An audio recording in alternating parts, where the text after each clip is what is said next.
بسم اللہ الرحمن الرحیم۔ السلام علیکم۔ امید ہے سب خیریت سے ہوں گے، خوش باش ہوں گے اور ایمان کی بہترین حالت میں ہوں گے۔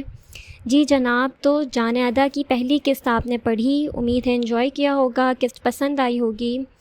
اچھا، ایسا ہے کہ یہ بھی کہانی شروع ہوئی ہے، بہت سے لوگوں کو بہت سی چیزوں پہ اعتراض ہے، تو صبر کریں، جیسے جیسے کہانی آگے بڑھتی جائے گی یہ تمام کڑیاں خود بخود ملتی جائیں گی۔ ایک آبجیکشن جو مجھے لگتا ہے کہ مجھے ابھی ہی کلیئر کر دینی چاہیے، بہت سارے میرے پاس ڈی ایم آئے ہیں کہ سگے خالو سے نکاح جائز نہیں ہے، خالو محرم ہوتے ہیں۔ تو شہباز ضمیر کیونکہ عذورا لاشاری کے سگے خالو اگر ہیں تو وہ نکاح جائز نہیں ہوگا۔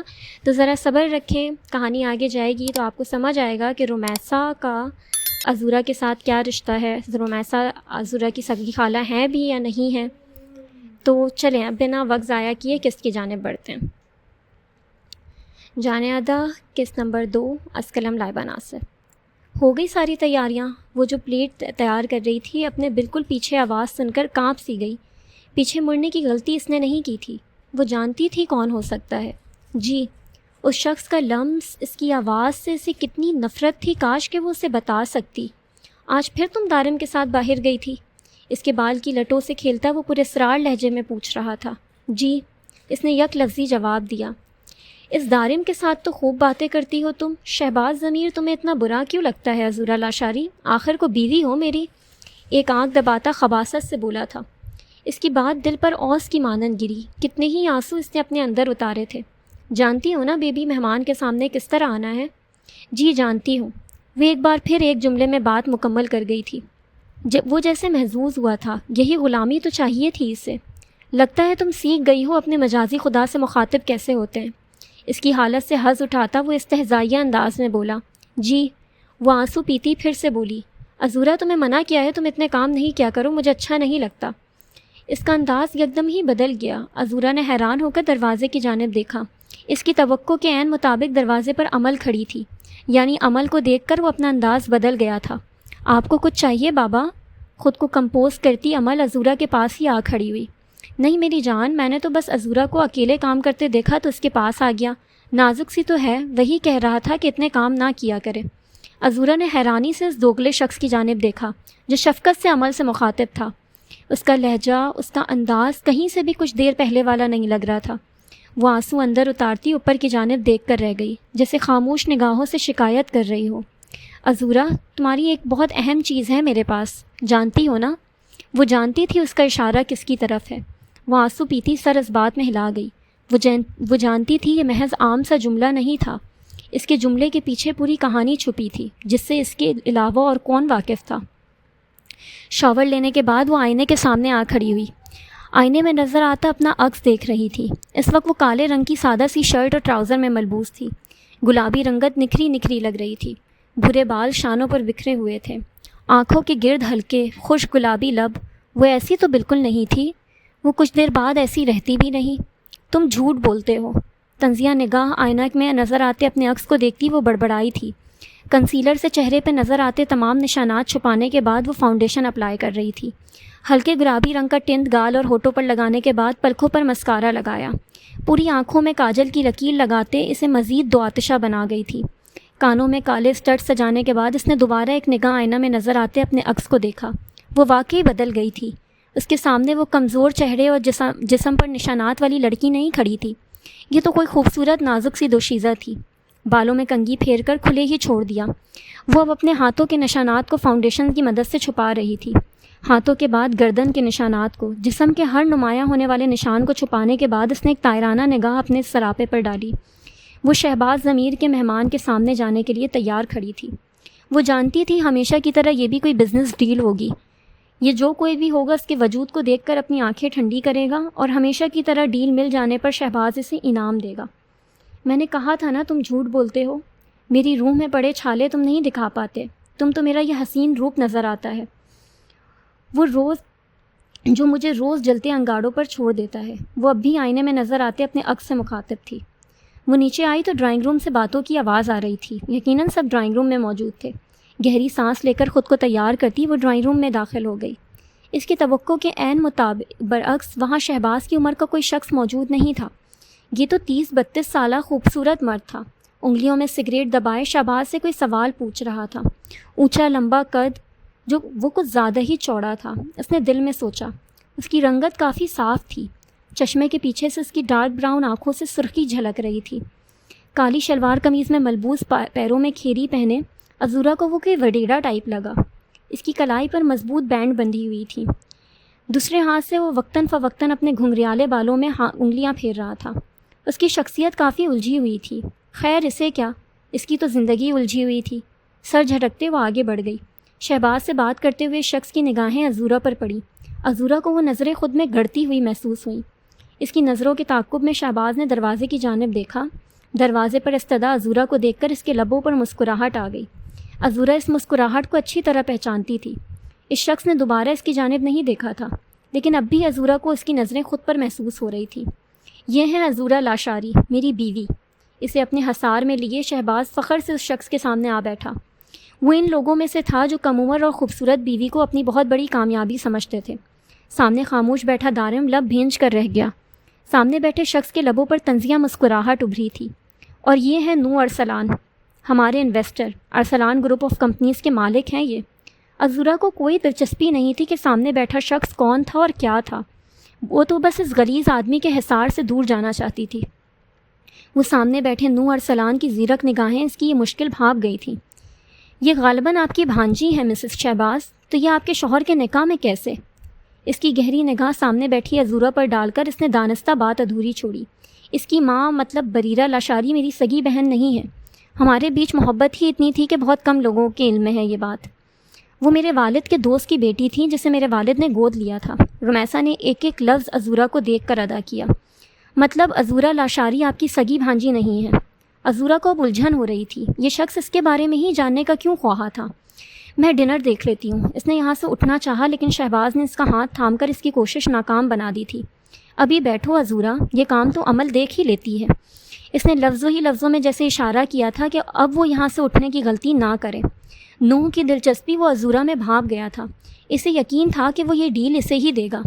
عمر میں کافی چھوٹی لگتی ہیں آپ کی دوسری بیوی آپ سے شہباز صاحب، اور رشتے میں ہی صحیح بھانجی بھی تھی۔ پھر بھی آپ نے ان سے شادی کی۔ اس نے دانستہ بات ادھوری چھوڑ دی تھی۔ وہ یہ گتی سلجھا کر ہی جانا چاہتا تھا۔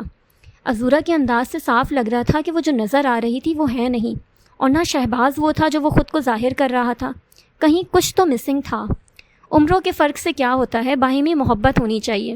شہباز کھسیانی سی ہنسی ہنس کر بولا۔ اسے معلوم ہوتا یہ شخص اتنا تیز ہوگا تو وہ احتیاط کرتا، لیکن اب کیا کیا جا سکتا تھا؟ نو ارسلان کے پاس اس کی بہت اہم ڈیل تھی جو اسے ہر حال میں چاہیے تھی۔ کھانے کے ٹیبل پر بھی عذورا اس شخص کی نظریں خود پر محسوس ہوئی تھیں۔ اس نے اس کی جانب دیکھا تو پوری طرح کھانے میں مگن تھا، جیسے اس سے اہم کام ہی کوئی نہ ہو۔ دار، عذورا نے دھیرے سے دارم کو پکارا جو اس کی دوسری جانب بیٹھا تھا۔ وہ اس کی آنکھوں میں لکھی تحریر سمجھ چکا تھا۔ عزو عمل کے پاس جاؤ بیٹا۔ اگلے ہی لمحے کمرے کی خاموشی میں دارم کی آواز گونجی۔ وہ سبھی اس کی جانب متوجہ ہوئے۔ عذورا جانتی تھی دارم کے سامنے شہباز کچھ نہیں کہہ سکتا۔ وہ سرس سے اٹھتی جانے لگی۔ اسی اثنا میں وہ ٹیبل سے ٹکرائی تھی، نتیجتاً قورمہ کا باؤل نوح کے کپڑے پر الٹ گیا۔ آئی ایم ریلی سوری، میں نے جان بوجھ کر نہیں کیا، آئی ایم سوری۔ وہ بری طرح گھبراتی رونے لگی تھی۔ وہ جانتی تھی اب شہباز اس کے ساتھ کیا کرے گا۔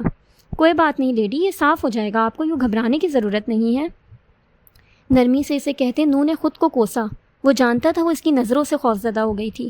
اندھی ہو کیا؟ کوئی کام ڈھنگ سے ہوتا ہے کیا تم سے؟ رمیسا مہمان کا لحاظ کیے بغیر ہی شروع ہو چکی تھی۔ میں نے کہا نا کوئی بات نہیں۔ نوح کے لہجے میں کچھ ایسا تھا کہ رمیسا کے ساتھ شہباز بھی ایک پل کو ٹھٹک سا گیا۔ اسے اب نوح کو ڈنر پر بلانے کا فیصلہ درست نہیں لگ رہا تھا۔ اس نے باقیوں کی طرح اس کی بیوی کے حسن سے متاثر ہو کر اسے ڈیل سائن نہیں کی، وہ تو ان کے گلے کو آ رہا تھا۔ آپ مجھے واش ایریا دکھا دیں۔ وہ ایک بار پھر عذورا سے مخاطب ہوا جو ڈری سہمی سی شہباز کی جانب دیکھ رہی تھی۔ وہ کمرے میں اس سے مختلف تھی، خود کو کافی پراعتماد ظاہر کر رہی تھی۔ میں لے چلتا ہوں آپ کو۔ عزو تم اندر جاؤ بیٹا۔ دارم کو عذورا کے اس کے ساتھ جانا مناسب نہیں لگا۔ جو کوئی بھی تھا وہ تھا تو شہباز کے ہی سرکل کا، اور اجنبی بھی۔ وہ یوں عذورا کو کبھی ان مردوں کے سامنے نہیں آنے دیتا، لیکن یہ حق تو شہباز کے پاس تھا۔ نوح کے چلے جانے کے بعد دارم نے عذورا کو فوراً کمرے میں بھیج دیا تھا۔ وہ پانی کی بوتل لینے کچن میں آیا تو لاؤنج میں مدھم سی روشنی صوفے پر دونوں پیر اوپر کے جانب بیٹھے عمل پر پڑی۔ اسے نظر انداز کیے جانے لگا، لیکن اس کی سسکی سن کر تھما تھا۔ شام کا اپنا رویہ یاد آنے پر اسے ایک لمحے کے لیے افسوس ہوا۔ کچھ سوچ کر وہ اس کی جانب بڑھا۔ وہ اپنے پیروں پر شاید کوئی مرہم لگا رہی تھی، شاید اسی وجہ سے تکلیف سے سسک بھی رہی تھی۔ کیسے ہوا یہ؟ اپنے پیچھے سے بھاری آواز ابھرنے پر اس نے گردن موڑ کر اس کی جانب دیکھا۔ آپ نہیں جانتے کیسے ہوا یہ؟ نہ چاہتے ہوئے بھی لبوں پر شکوہ در آیا۔ اس کے الفاظ یاد کرتے ہی آنکھیں آنسو سے بھر گئیں۔ دکھائے مجھے۔ وہ اس کے سامنے آ بیٹھا۔ رہنے دیں پلیز۔ اس کی آواز رن سی گئی۔ خاموشی سے بیٹھیں، اپنی ڈاکٹری نہ کیا کریں، اس طرح کوئی بھی مرہم لگا کر زخم مزید خراب کریں گی۔ زبردستی اس کا پیر اپنے ہاتھوں میں لیا وہ نرمی سے زخم صاف کر رہا تھا۔ وہ آنسو بھری نظروں سے اسے دیکھ رہی تھی۔ خود زخم دیا تھا اور اب خود ہی اس کی مسیحائی کر رہا تھا۔ لیں یہ لگا لیں اور احتیاط کیجیے گا، جہاں وہ جھلس جانے کا خدشہ ہو اپنی نازک جان کو اس آگ کے قریب ڈال کر ہلکان نہ کریے۔ اپنے کمرے سے آئنٹمنٹ لا کر اس کے ہاتھ میں تھماتے وہ اگلی ہی جانب اجنبی ہوا تھا۔ رات کا آخری پہر تھا۔ سیاہ بادل سے چاند کا رستہ جیسے روکا ہوا تھا۔ آسمان پر اکا دکا ستارے نظر آ رہے تھے۔ وہ اب بھی ویران سڑک پر گاڑی دوڑا رہا تھا۔ سیاہ تارکول کی سڑک پر اس کی گاڑی پوری اسپیڈ سے دوڑ رہی تھی۔ عزورہ لاشاری، زہیب لاشاری کی بیٹی تھی۔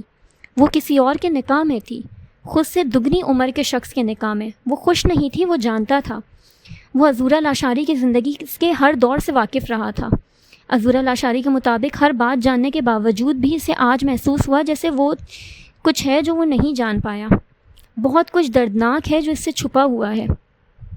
آپ نو ارسلان کے لیے ایک پہیلی ثابت ہو رہی ہیں عزورہ لاشاری۔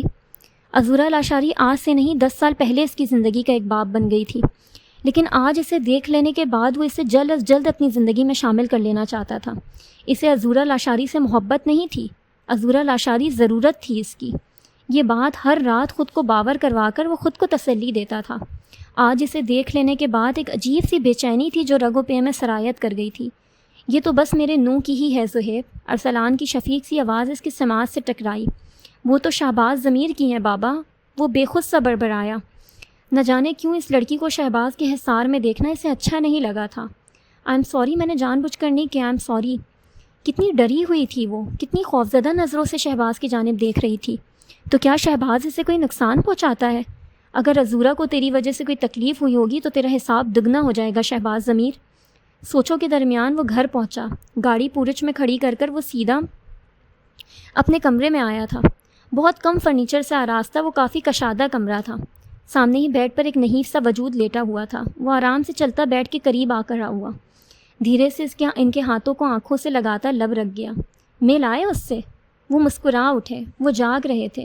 اس کے آنے سے پہلے سو کیسے سکتے تھے؟ آپ جاگ رہے ہیں اختر صاحب؟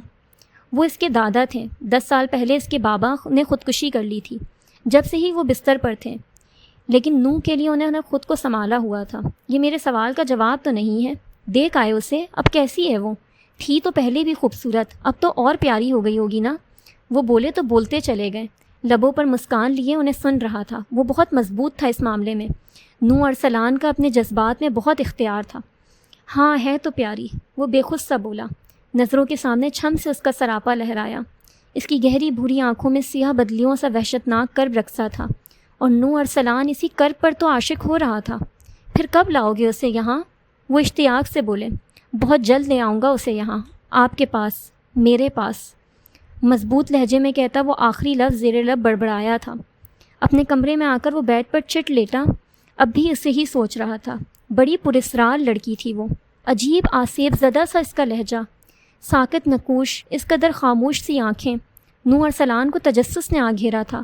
وہ کوئی بھید جیسی لگ رہی تھی، یا پھر کوئی پہیلی جیسی جسے حل نہ ہونا ہو۔ سرہنی روشنی اس کے چہرے، اس کی آنکھوں میں پڑتی اس کی نیند میں خلل کا باعث بن رہی تھی۔ کوئی مدھر سی آواز سی جو کانوں میں رز کھولتی محسوس ہو رہی تھی۔ نیند کے باعث وہ سمجھ نہیں پا رہی تھی کہ یہ کس کی آواز ہے، لیکن یہ آواز اور یہ الفاظ بہت بھلے لگ رہے تھے۔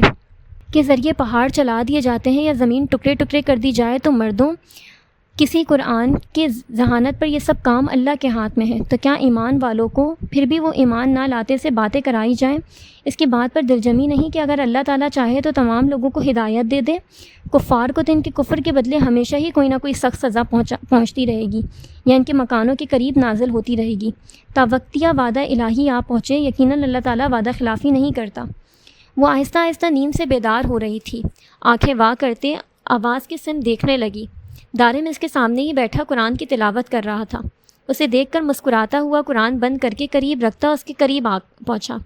اس پر حصار کرتے ہوئے اسے مسکرانے پر مجبور کر گیا تھا۔ کیا کل میں پھر سے ڈر گئی تھی؟ وہ اس کی جانب دیکھتی پوچھنے لگی۔ نہیں، میری عادت ہو گئی ہے نا اصل میں ہر روز تمہارے پاس آنے کی۔